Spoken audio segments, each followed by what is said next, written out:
Mateo 18:20 entonces. Y el título del mensaje de hoy ¿Es bíblica tu iglesia? Porque donde están dos o tres congregados en mi nombre, allí yo estoy en medio de ellos. Está diciendo Jesús. Un famoso pastor ya retirado del ministerio dijo que cuando se mudó a un estado dentro de los Estados Unidos, un estado diferente donde había vivido, dice que pasó buscando por años una iglesia bíblica para congregar con su esposa. Y había pasado más o menos 2 años y habían visitado más de 100 iglesias en el estado. Y no se había convencido de ninguno o de ninguna iglesia que había visitado. Y dice él, no se imaginan las cosas que vi en cada culto. Y lo más extraordinario, dice él, que fue que en muchas iglesias, de esas iglesias que visitamos, ni siquiera se había abierto la Biblia en todo el programa. Según él estaba contando, ¿verdad? Como mencioné en la prédica anterior, hay un único alimento que el pastor debe servir a la congregación. Y es el pan de vida. Es el pan de vida. Es la palabra de Dios. La iglesia no necesita de programas espectaculares, ni shows de luces, ni de humo. No importa si la iglesia tiene instrumentos musicales o salón climatizado, no es a través de esas cosas que Dios muestra su gloria. Porque a veces nosotros como que queremos ambientar el salón para que el Señor venga a través de eso. Pero es a través de su palabra, mi hermano, únicamente a través de su palabra. Y su iglesia que la consume, la medita y la practica es donde se muestra su gloria. Ahora, eso solo se consigue siendo parte de una comunidad local o una iglesia local. Venimos hablando mucho de esto últimamente, de la iglesia local, de la importancia de pertenecer a un grupo espiritual. Algunos creen que no necesitan de una iglesia local, que reuniéndose en casa de vez en cuando para orar y leer la Biblia ya basta. Que también es bueno hacer eso, pero eso no es una iglesia. Eso no se le puede llamar una iglesia. Después de todo, ¿no es eso lo que dice nuestro texto? Porque donde están 2 o 3 congregados en mi nombre, allí yo estoy en medio de ellos. ¿Hay alguna diferencia entre un grupo cristiano que se reúne de manera informal e improvisada a estudiar las Escrituras y una iglesia local organizada? ¿Hay una diferencia? ¿Qué creen ustedes? Un grupo que se reúne improvisadamente cada tanto. ¿Hay una diferencia entre ese grupo y una iglesia local organizada? ¿Cuál de las dos es bíblica? ¿Las dos o ninguna de ellas? Por lo menos una de ellas es el modelo que la Biblia presenta como ideal. En otras palabras, mis hermanos, ¿qué hace que una iglesia sea bíblica o no? ¿Qué hace que una iglesia sea bíblica o no? Por eso es la pregunta, ¿no? Ustedes tienen que estar muy interesados en saber si la iglesia donde asisten es bíblica. Es responsabilidad de ustedes. Porque si no, estamos perdiendo el tiempo. Y antes de responder esta pregunta, ¿verdad? De qué hace que una iglesia sea bíblica o no, vamos a ver algunas ideas equivocadas de lo que es una iglesia o una iglesia local. Primero, La clásica, ¿no? La iglesia no es un edificio. Eso nosotros lo traemos del catolicismo, ¿no? De decir que la iglesia es un edificio. Decimos la iglesia evangélica, la iglesia católica. Y nos estamos refiriendo a la estructura, estamos refiriéndonos al edificio. Vamos a la iglesia, decimos, cuando nosotros somos la iglesia. Esos conceptos, aunque parezcan inofensivos, tenemos que corregir a nosotros porque al final distorsiona lo que es una iglesia bíblica. Ya hay iglesia, o vamos a la iglesia, decimos. O vamos al templo, decimos. ¿De dónde viene esa idea del templo? Habíamos estudiado un tiempo atrás acerca del templo de Jerusalén, que en el antiguo pacto Dios habitaba en ese templo. Por eso es que los israelitas tenían que ir al templo. Pero en el nuevo pacto cambia totalmente, mis hermanos. Pero nosotros nos quedamos con el concepto. Nos quedamos con el concepto del Antiguo Testamento utilizando todavía en el nuevo pacto. No, mis hermanos, el Nuevo Testamento enseña claramente que el templo de Dios después del nuevo pacto no están hechos de ladrillos y cemento, sino de piedras vivas, dice el apóstol Pedro. Piedras vivas de hombres y mujeres que han sido salvados por gracia. Vean la enorme diferencia que hay del antiguo pacto, donde Dios vivía en un templo de piedra y ahora está viviendo en otro templo.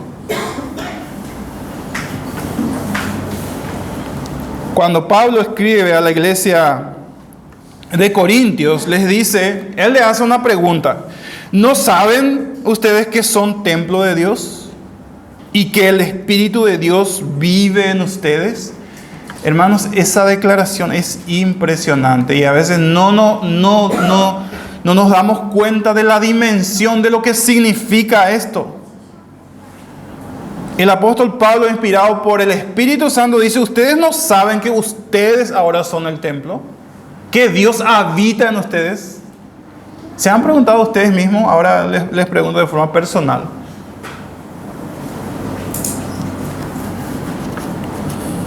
¿Son conscientes de que ustedes son templos del Espíritu Santo? Estamos hablando de aquellos que han sido regenerados, se han arrepentido de sus pecados. Como pueden ver, la iglesia ya no es un edificio físico, sino nosotros, sino piedras vivas, los salvos. Lo mejor sería decir entonces, vamos al local donde la iglesia se congrega. Eso sería la expresión correcta ahora. Decir, vamos al local donde la iglesia se congrega. Somos nosotros, mis hermanos, es la iglesia lo que hace sagrado este lugar, no este lugar a nosotros. Este no es más sagrado que cualquier otro lugar donde la iglesia se congrega. Somos nosotros lo que hacemos sagrado este lugar. La presencia de los hijos de Dios donde Dios habita, no al revés. Dios no nos escucha más aquí que otro lado.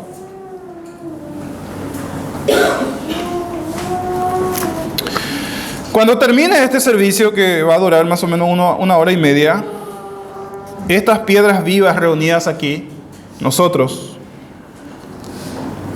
vamos a dispersarnos, cada uno en su lugar, cada uno en su trabajo mañana, en su escuela, en su universidad. Pero van a seguir siendo templos individuales del Espíritu Santo, 24/7. Es otra cosa que debemos corregir, pero de una manera drástica en nosotros. Pensar que solamente somos iglesia cuando estamos acá reunidos una hora y media. Yo soy iglesia 24/7 donde quiera que estoy. Soy templo del Espíritu Santo. Mis hermanos, somos iglesia 24/7 que se reúne en un local regularmente para tener comunión unos con otros. Muchos creen que si no hacen nada durante el culto, ahora mismo, no están sirviendo a Dios. Pero la Biblia dice, mis hermanos, que todo lo que hagamos, lo hagamos para el Señor, sea en el culto público o fuera de ella. Iglesia no es solo lo que ocurre aquí 1 hora y media, es todo el tiempo. Y el segundo concepto, el primer concepto de la iglesia equivocada es que pensamos que el edificio es la iglesia. El segundo es que la iglesia son los líderes o sus pastores. Eso también es un concepto que está arraigado en nosotros.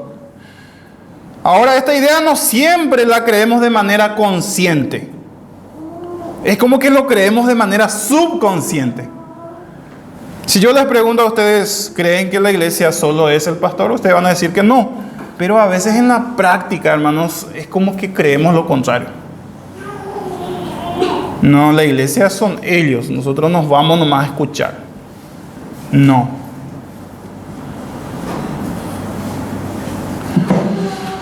Supongamos que un miembro anda mal. Supongamos, ya no se congrega, ustedes ya no le ven acá. Finalmente se aparta. Muy probablemente, mis hermanos, se le va a culpar solo al pastor. Muy probablemente. Muy pocos miembros van a decir, también era mi responsabilidad escribirle. También era mi responsabilidad animar al hermano que se apartó. ¿Por qué pasa eso, mis hermanos? Porque venimos arrastrando un mal concepto de lo que es la iglesia. Arrastrando desde el catolicismo. Y lo traemos otra vez al cristianismo evangélico. Pero creemos que en el catolicismo pensábamos que el sacerdote nomás está cerca de Dios. Entonces yo tengo que hablar con el sacerdote para que el sacerdote hable por mí. Entonces traemos ese concepto otra vez a la iglesia evangélica y decimos que el pastor está más cerca de Dios, entonces que él haga el trabajo porque a mí no me va a escucharlo porque el pastor está más cerca de Dios. No. Cuando la Biblia enseña totalmente lo contrario, que todos somos sacerdotes ante Dios, que todos los hijos de Dios tenemos derecho a acercarnos a Dios, a nuestro Padre, y pedir por el hermano que anda mal, al hermano que tal vez camina con dificultad. Por eso, probablemente, si alguien se aparta de una iglesia, el culpable mayor va a ser el pastor. Pero pocos miembros van a decir también era mi responsabilidad. Otro ejemplo, si alguien está enfermo, ese es clásico. Si alguien está enfermo, solo quiere que el pastor le visite. No quiere que otro hermano vaya porque con ese concepto equivocado de que el pastor tiene unción. Yo no tengo unción. Si el pastor no le visita y le visita a otro hermano, para esa persona no es lo mismo. Justamente por eso. Porque cree que hay una jerarquía. Y no hay jerarquía, hermanos. Si en algún momento ustedes se enferman y yo no me voy, espero que no. Y si un hermano de esta iglesia se va, la iglesia acaba de visitarte, representando a toda la iglesia. Pero son conceptos que vamos a tener que ir corrigiendo en nosotros, porque aprendimos mal, ya aprendemos ahí.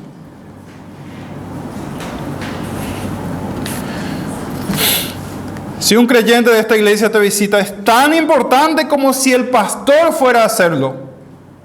Por ende, los pastores son parte de la iglesia y no la iglesia en sí. Escuchen lo que dice Romanos 15:14. Me encanta cómo el apóstol Pablo se dirige a los de la iglesia de Roma. Dice él, pero hermanos, él no dice pastores, estoy seguro de vosotros, hermanos míos, no dice pastores. de que vosotros mismos estáis llenos de bondad y llenos de conocimiento, de tal manera que ustedes pueden enseñarse unos a otros. El apóstol le está hablando, escribiéndole a la iglesia de Roma, y no lo está escribiendo a los pastores de la iglesia.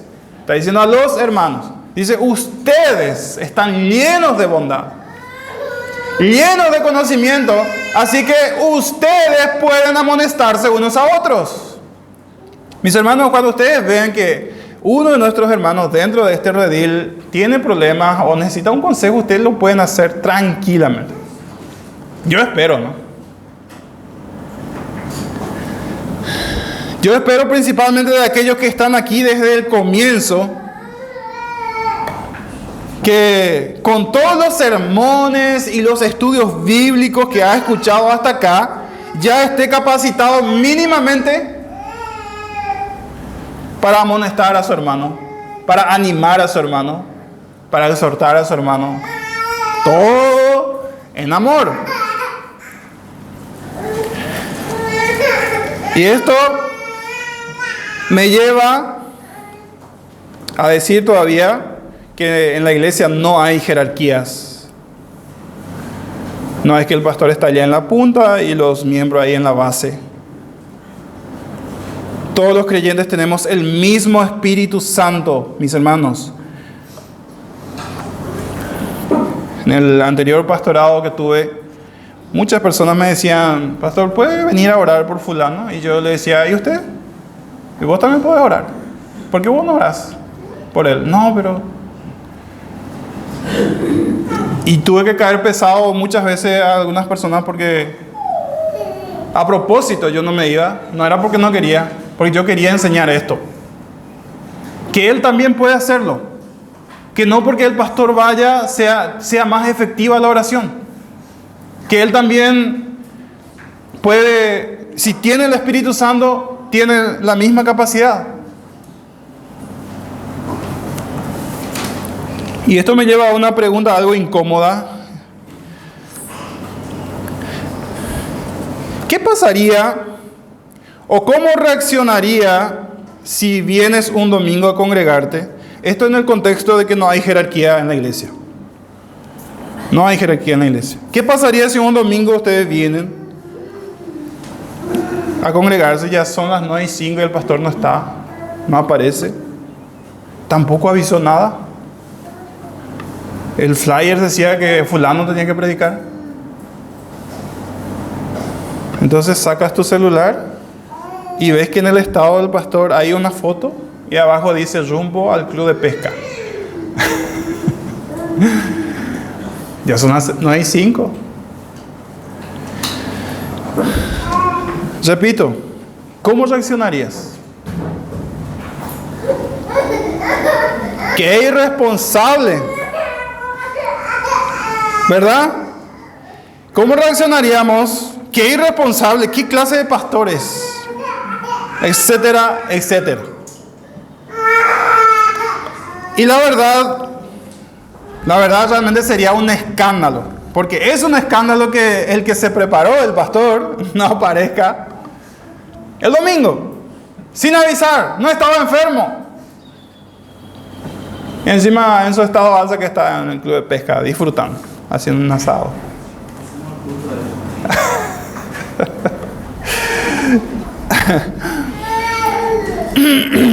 Ahora, mis hermanos, acá está la contraparte. Ahora, si esto lo hiciera un miembro común y corriente, que decidió no venir,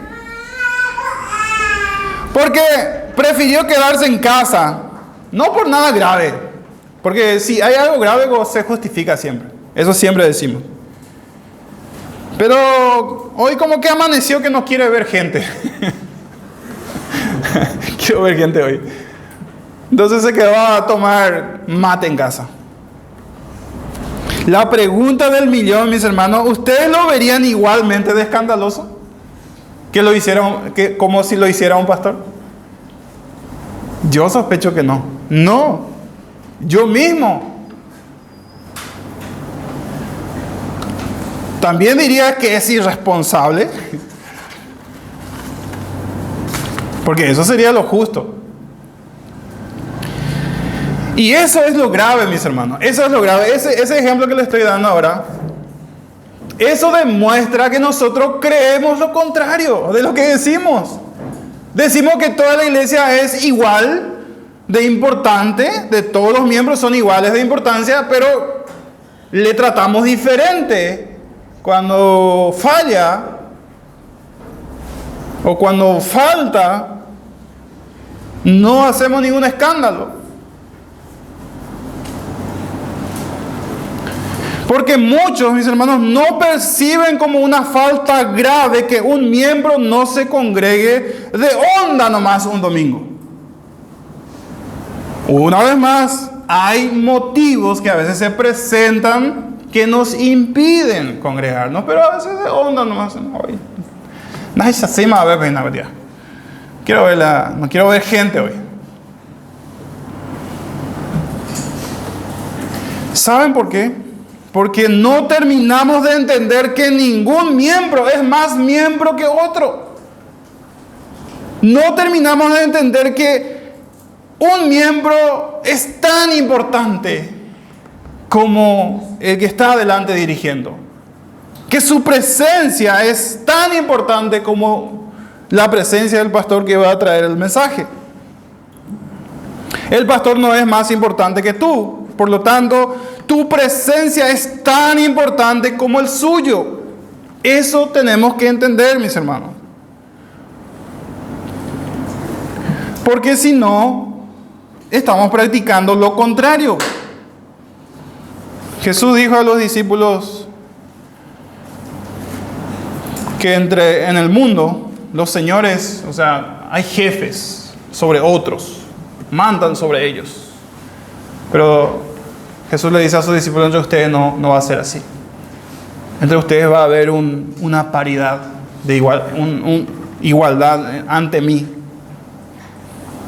Yo tengo la responsabilidad de prepararme bien para la enseñanza todas las semanas, pero ustedes tienen la responsabilidad de prepararse bien para venir a escuchar el mensaje. Ambos tenemos responsabilidades. Ambos tenemos responsabilidades que Dios nos dio. Estos conceptos equivocados han sido muy dañinos a la iglesia, muy dañinos. Y no nos permite entender cómo funciona realmente una iglesia bíblica. Entonces, resumiendo lo que vimos hasta acá, la iglesia no es un edificio, no es un conjunto de actividades y no son sus líderes. Eso no es la iglesia. ¿Qué es una iglesia entonces? Son los llamados por Dios por medio del Evangelio, fuera del mundo, fuera del pecado, para pertenecer a un grupo y un rebaño. Esa es la iglesia. Me encanta cómo se dirige Pablo a los romanos en Romanos 1:7.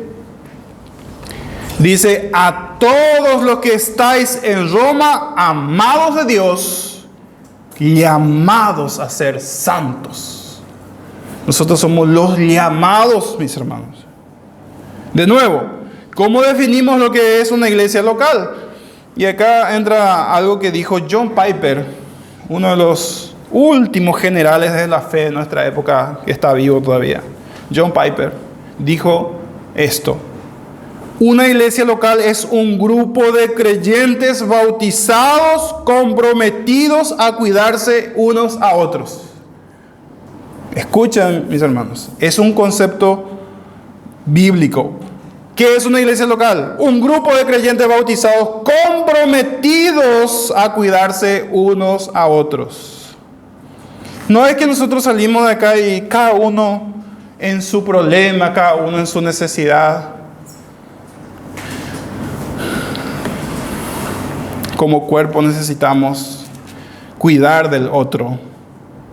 ¿Se acuerdan Hechos 2:44-45?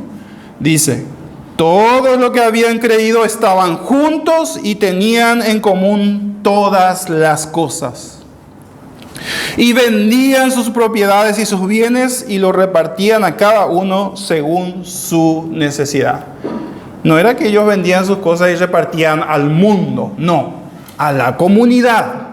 a los hermanos que habían dejado sus casas, sus familias, habían perdido todo por la persecución, esta iglesia estas personas que tenían un poco más, no mezquinaban nada de lo que tenían. Por eso, mis hermanos, este concepto de John Piper es excelente. Un grupo de creyentes comprometidos a cuidarse unos a otros. Esto era en la parte material. Pero al hacernos miembros de una iglesia, estamos asumiendo un compromiso. Y esa palabra casi ya es pecado en nuestra época. Nadie quiere compromiso. Estamos asumiendo un compromiso de velar unos por otros, de cómo está también nuestra sumisión a Cristo. No solamente en la parte material, sino también yo tengo que velar qué tal, mi hermano, qué tal tu sumisión a Cristo, qué tal tu obediencia a Cristo, qué tal tu matrimonio, qué tal tu noviazgo, qué tal tu familia, qué tal tu marido, tu esposa, ¿cómo están? ¿Cómo van con el devocional? ¿Cómo van con la lectura? Eso es compromiso, hermano.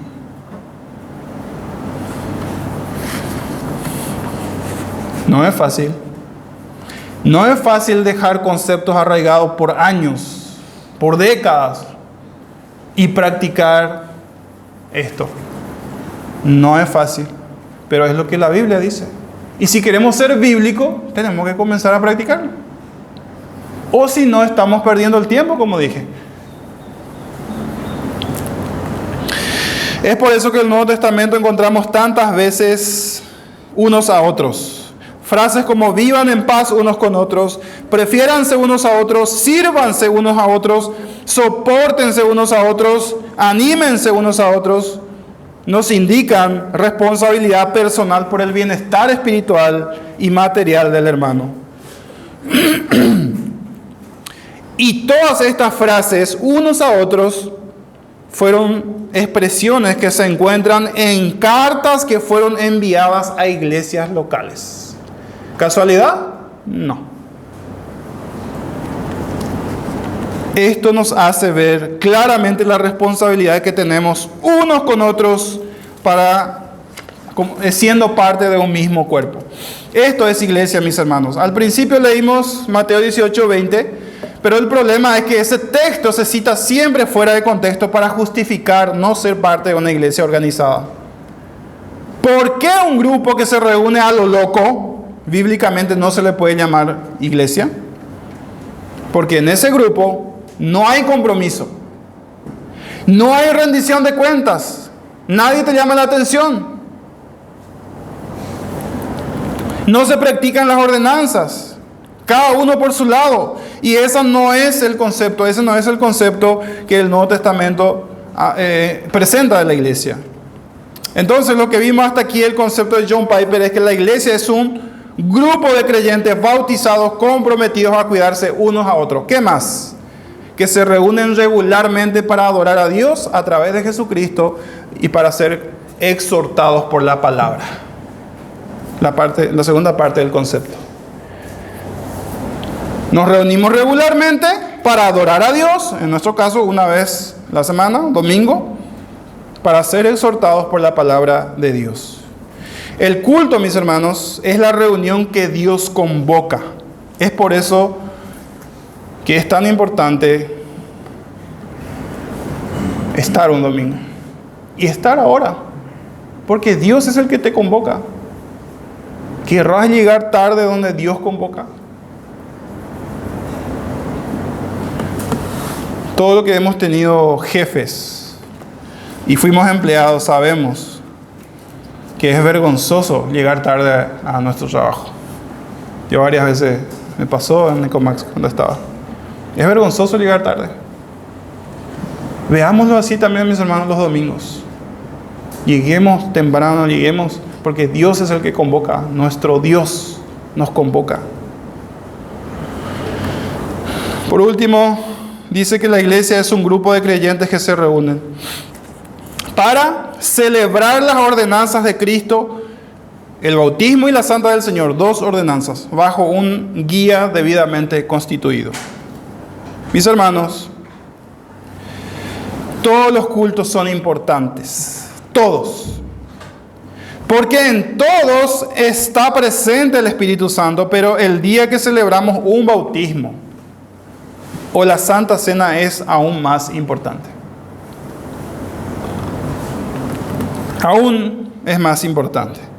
Porque en el bautismo toda la iglesia le está dando la bienvenida al nuevo miembro. Y en la Santa Cena estamos ilustrando el Evangelio, nos estamos recordando a nosotros mismos lo que costó nuestra salvación y anunciando el regreso de nuestro Salvador. Nada más y nada menos, mis hermanos. Es muy importante, es muy sagrado. Y en esta parte quiero aprovechar y animar y exhortar a todos aquellos que ya se han bautizado, pero por alguna razón se abstienen de tomar la Santa Cena. La Biblia nos llama a examinarnos y a tomar la cena. Si tengo que arrepentirme, me arrepiento. Si tengo que perdonar y pedir perdón, lo hago. Pero no puedo seguir siendo creyente y no participar de esta ordenanza sagrada. Algunos todavía no están participando porque la edad, por ejemplo, todavía no son recibidos como miembros plenos, pero están por ese camino, están en ese proceso. Todo esto, como dice nuestro concepto, debe desarrollarse bajo una guía de pastores aprobados que tenga el perfil de 1 Timoteo 3 y Tito 1. Tito 1:7. Tito 1:7 dice: por esta causa te dejé en Creta, para que corrigieses lo deficiente y establecieses ancianos en cada ciudad, así como yo te mandé. ¿Cuál era la deficiencia en ese lugar? Que no tenían pastores. Había iglesias que no tenían pastores. Pablo le dice: Tito, bebé, andate allá y establece pastores. Hay iglesias sin pastores, ponga pastores ahí. Esa era la deficiencia, no tenían pastor, no eran iglesias con pastor. Y bueno, y como aplicación final, mis hermanos, como aplicación final, quiero dirigirme a los miembros de esta iglesia para decirles que después de escuchar todo esto, renovemos nuestros votos de compromiso a Cristo. En primer lugar, a Cristo. Al hacernos miembros de Iglesia Bíblica Gracia y Paz. Porque es aquí donde escuchas su palabra. Es aquí que creces en conocimiento y aquí que encuentras gente comprometido con tu bienestar espiritual. Mis hermanos, yo quiero creer eso. Yo quiero creer que ustedes están comprometidos con mi crecimiento espiritual. Yo quiero creer que ustedes cuidan mi espalda. Y yo quiero que ustedes sepan que yo cuido el suyo. Oro por ustedes constantemente. Tenemos que renovar nuestro compromiso con Cristo y con su iglesia. Y ahora yo te pregunto, ¿hay algunas cosas que debes corregir en tu vida como miembro de esta iglesia local? Porque, hermanos, de nada sirve estar en la lista de membresía de una iglesia y al mismo tiempo no tener compromiso de cuidarnos unos a otros. No cuadra. O no tener el compromiso de congregarnos regularmente, someternos unos a otros, como dice la Biblia. Si no tenemos un compromiso fuerte con Cristo y con su iglesia, de nada sirve estar en una lista de miembros. Es por eso que nosotros todavía estamos en el proceso. Un tiempo estábamos medio apurados con el tema de la membresía, pero queremos tomarnos todo el tiempo para que se vaya entendiendo bien. Y la segunda aplicación es para aquellos que creen. Y escúchenme bien como dice Misael. Escuchen bien. La segunda aplicación es para aquellos que creen sinceramente que son cristianos. Vos le preguntás, sí, yo soy cristiano, pero no se quieren unir con ninguna iglesia local. No se quieren identificar con ninguna iglesia. Te recuerdo que es tu deber unirte a uno si eres cristiano. Esto no es una opción para ti. No es si yo quiero o no quiero. No, es opción. Pero si a pesar de esto que te estoy diciendo, sigues en tu posición de mantenerte al margen de cualquier compromiso con alguna iglesia, déjame hacerte una advertencia. Es posible que tú no hayas nacido de nuevo. Es posible. Y debes cuestionarte fuertemente esa postura que estás teniendo.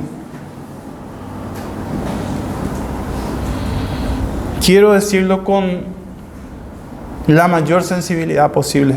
Escúchame. Tú no puedes profesar a Cristo y evitar su iglesia.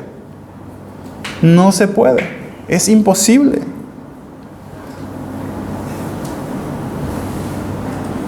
Estás en grave peligro.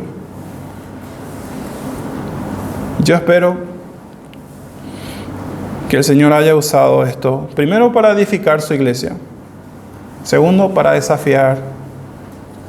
desafiarnos al compromiso mayor, a renovar nuestros compromisos y desafiar a aquellos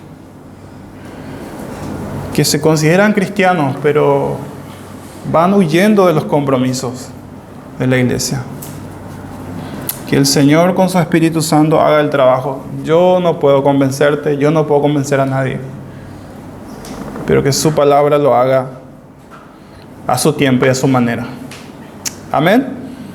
Pongámonos en pie, vamos a orar y después tenemos un tiempito para charlar sobre la visita del pastor Camilo. Vamos a agachar nuestras cabezas y vamos a meditar un poquito por lo que hemos escuchado y yo te pido que después de esto sigas pensando en esto y tengas que hacer lo que tienes que hacer en base a lo que escuchaste hoy. Dios, te damos gracias. Tú eres nuestro Padre, tú eres nuestro Creador. Tú eres el que enviaste a Jesucristo, nuestro Salvador. Existimos porque Cristo nos llamó, Señor. Existimos como iglesia porque fuimos llamados, fuimos despertados, fuimos llamados a ser parte de un grupo, de un rebaño. Y queremos, Señor, caminar en esas directrices que nos indican tu palabra en cuanto a cómo ser una iglesia bíblica, una iglesia sana. Esta es tu iglesia, Señor. Nosotros somos administradores, somos ovejas tuyas. Ayúdanos, convéncenos si estamos dudando, acláranos si estamos en confusión en cuanto a algunas cosas todavía. Ten misericordia de nosotros, Señor. Queremos existir para tu gloria, para tu alabanza, Señor. Te damos gracias. En este momento pedimos tu dirección al seguir hablando de otras cosas. En el nombre de Jesús oramos. Amén.